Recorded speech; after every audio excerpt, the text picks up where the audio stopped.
परम पिता परमात्मा पूर्ण ब्रह्म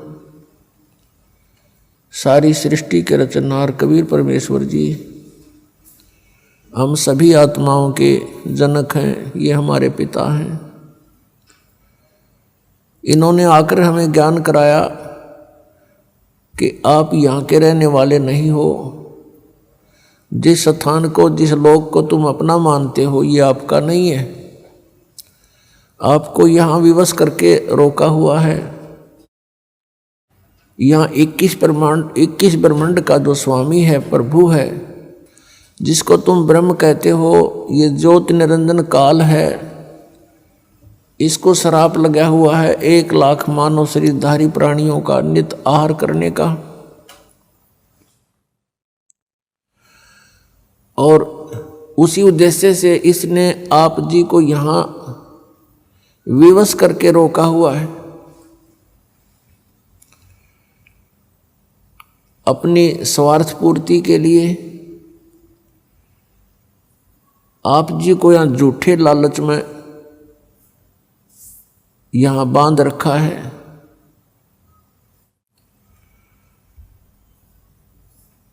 और जन्म और मृत्यु का यहाँ का विधान बनाकर आप जी को उसी कोल्हू में पीड़ रहा है।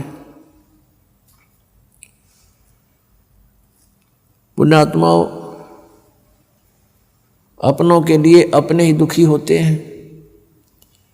यहाँ आप देख रहे हो क्या दुर्दशा है प्रत्येक प्राणी की।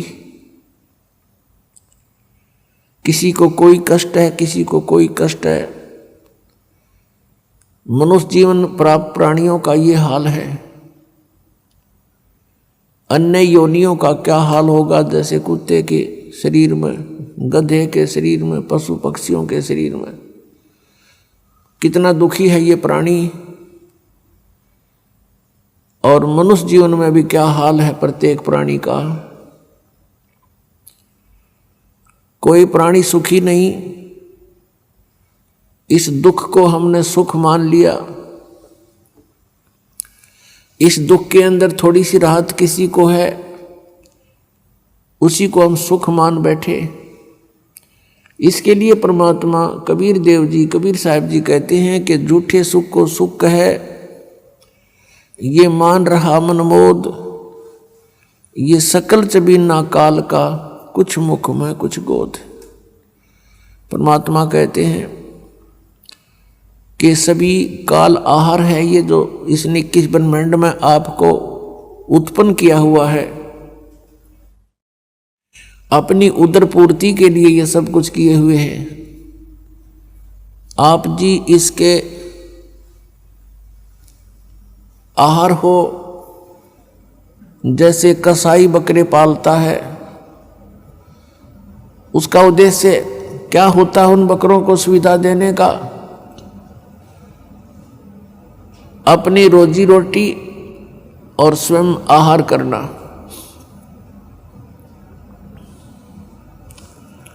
उन बकरों के लिए, बकरियों के लिए वो कितनी सुविधाएं करता है। उनके लिए चरागाह बनाता है, जल की व्यवस्था करता है, तालाब, और ऊपर शेड डाल देता है, झोंपड़ी बनाता है गर्मी सर्दी से बचाने के लिए। उन सुविधाओं को देखकर वो बकरे वो समझते हैं कि ये हमारा मालिक बड़ा दयालु है, इसने हमें बहुत सुविधा दे रखी है। और जिसमें वो कसाई, उनका मालिक, उन बकरों के उस स्थान पर आता है तो बकरे उसको अपना एक भद्र पुरुष मानकर, अपना नेक मालिक मानकर उससे प्यार करते हैं, उसके पास आते हैं। कोई तो ऐसे पैरों को उठाकर उसको प्यार देना चाहता है, सीने से लगाना चाहता है बकरा, और कोई उसको चाटता है मुँह जिह्वा से एक प्यार जताने के लिए। और वो देखता है, ऐसे हाथ लगाता है, वो उसको चाटते हैं, प्यार करते हैं। वो देख रहा है कि कितना मांस इसमें बन गया, कितने किलो का हो गया, यो कितने का बिकेगा। और वो बकरे सोचते हैं ये हमें लाड कर रहा है, वो उससे प्यार करते हैं। अब उन सुविधाओं को देखें तो बकरों को ये ऐसा लगता है कि बहुत नेक आदमी हो।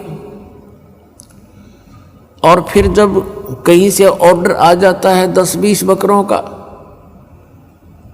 उस समय ये नहीं देखता कि इसका बेटा मरेगा, बेटी मरेगी, माँ मरेगी या भाई मरेगा। वो तो लेकर लाठी और हाँक लेता है उसको, किसी का बेटा मरो आओ, चाहे किसी की बेटी, चाहे माँ या भाई या बहन। और वो जाकर के उनको काट देता है। तो पुण्यात्माओं, परमात्मा कबीर जी ने बताया कि धर्मदास उनकी एक परमात्मा, एक श्रेष्ठ आत्मा, अच्छी आत्मा, उनका भक्त हुआ, जिसको परमात्मा आकर मिले थे। एक विधान है परमात्मा का, परमेश्वर का, जो वेदों में भी वर्णित है, और वो लीला ऐसी करते ही हैं। और वेद भगवान की ही गुणगान करते हैं। वेदों में लिखा है कि वो परमात्मा ऊपर ध्रुवलोक के तीसरे पृष्ठ पर, तीसरे स्थान पर विराजमान है, तीसरे मुक्ति धाम में रहता है, वहां से गति करके नीचे आता है, श्रेष्ठ आत्माओं को मिलता है, उनको ज्ञान बताता है, यथार्थ ज्ञान देता है। उसी उद्देश्य से परमात्मा धर्मदास साहिब जी को मिले थे। एक बहुत ही अच्छी आत्मा परमात्मा की खोज में भटक रही थी। परमात्मा आकर उनको मिले, तब उनसे कहा था कि धर्मदास, जिसको तुम पूज रहे हो ये काल है। गीता जी अध्याय नंबर 11 के श्लोक 32 में स्वयं कहता है, मैं काल हूं, सबको खाने के लिए आया हूं। और तुम फिर भी इसी की पूजा कर रहे हो, सर्प को दूध पिला रहे हो।